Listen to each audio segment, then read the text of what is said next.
some of you in here or a lot of you in here, I don't know. And they proposed 7 lanes for the full stretch.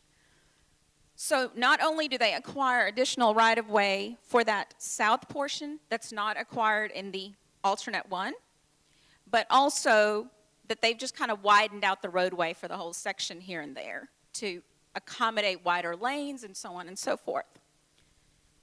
So it's probably the one, if you were to look at property impacts, that has the most property impacts, and alternate one is the least property impacts. So I talked to you about the planning report, and I mentioned Mr. Joe Matlock to you with the Environmental Division, and that was the second document. And to do this environmental document, Mr. City Engineer said, okay, the best way for us to do this is to make sure that we do a document that is based on an alternate that has the least amount of property impacts to the Whitehaven community. So he had the thought process that he would use alternate one, which had how much right-of-way acquisition? None, exactly. Or very, very little, maybe here and there, little strips. And the intention there was to, 1, minimize impact, but 2, also that this document being done this way would be an expedited document. It wouldn't take as long as some of the other documents take. Now, if we didn't do it that way, and we decided, okay, we want to look at alternate 2, possibly, then, and you require new right-of-way, here's sort of what you are going to be dealing with. First, you invalidate the document we already have done 2 years ago, and you start from scratch. And 2, since we did the document, policies have changed, and you can no longer just do that minimal document that you initially got to do. You have to do a little more detailed document, which is going to take longer. And our document is 2 years old, so you got to do the new technical studies and agency coordination that's required.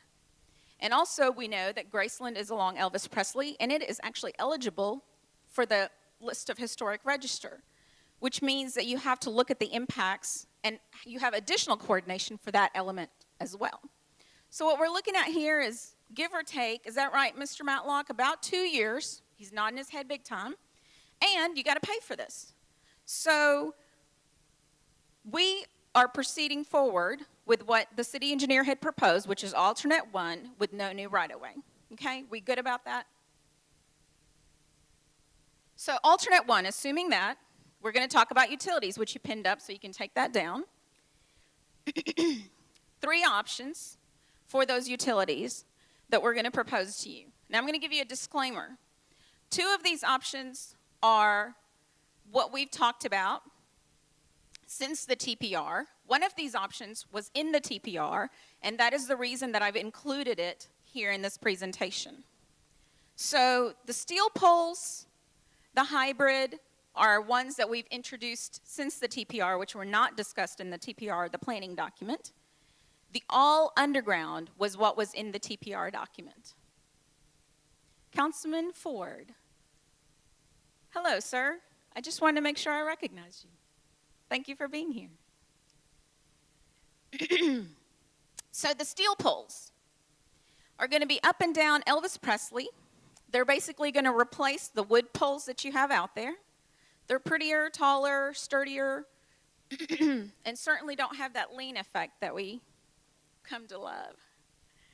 The hybrid, so to do the construction for the steel poles, we're talking approximately 3 years.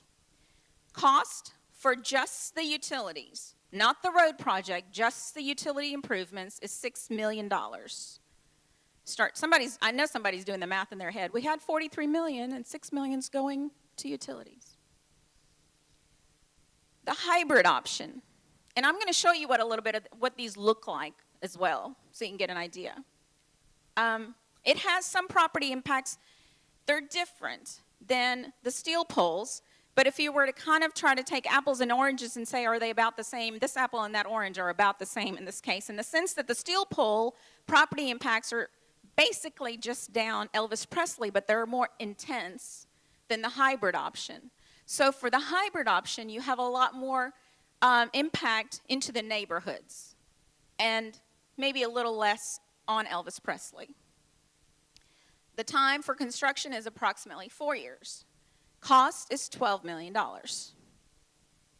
This all underground option, it has the most property impact, 5 years, and I hear, woo, $60 million. Now the TPR, if y'all go back and look at that, I try to cover my bases and give you all caveats, but the TPR identifies $50 million for that underground, but as we've talked to the utility company, and maybe because the TPR was done some time ago, the number is $60 million today. That's the price tag for all underground. And I'll show you a little bit about how that changes, or how that's different from the hybrid.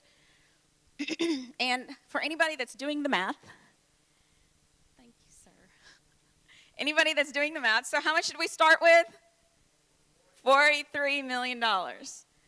So we take off $6 million for the steel poles, $12 million for the hybrid, $60 million for the underground. And if you do the math, you have $37 million left over to do all the things you want to do along the roadway.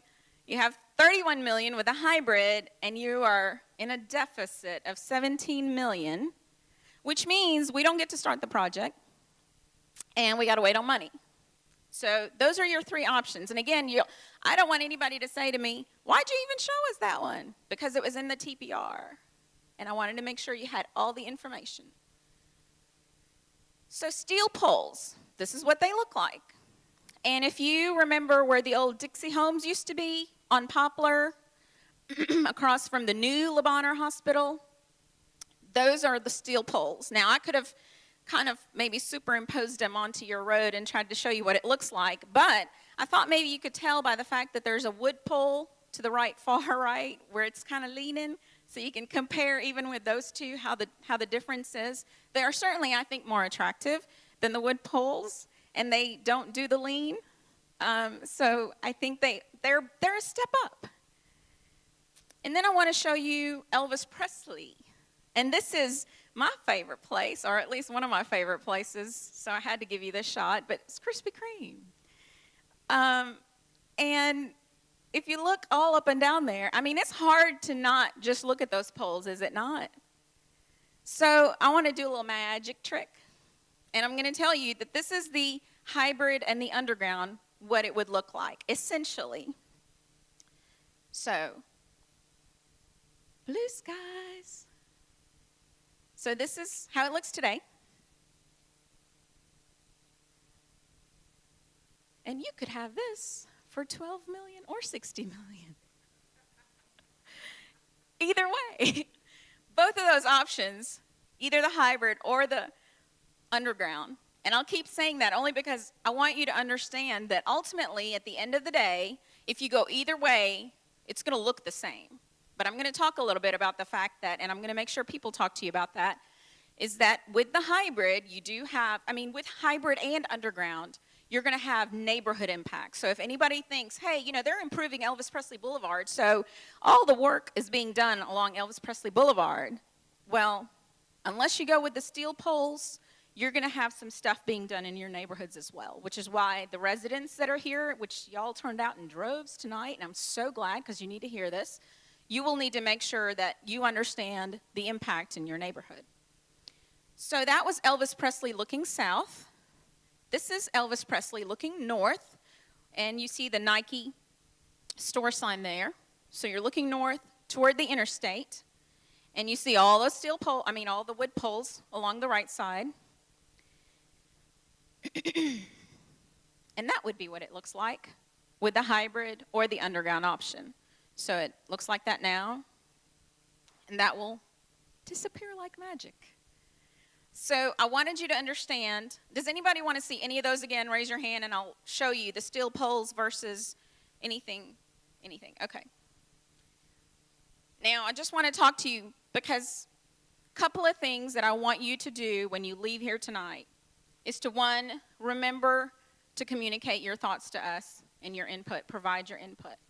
And in doing that, one of the critical things that we're at, and if we want to expedite the process the way that Councilman Collins wants us to do, and the way all of you want us to do, we need to have some decisions made early on. And utilities are always the bugaboo that's got to get us decided in the initial phases.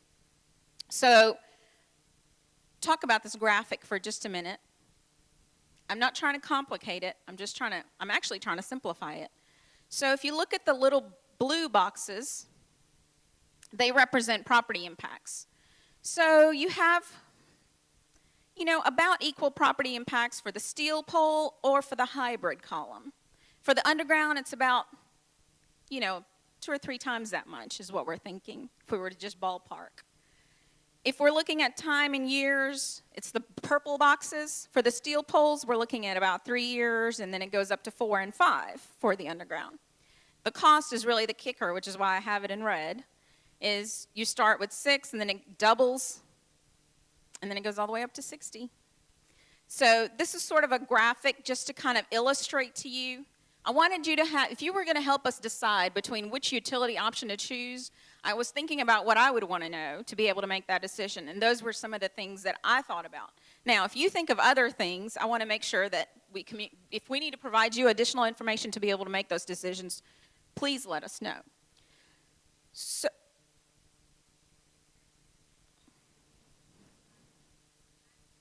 and I'm going to get to that.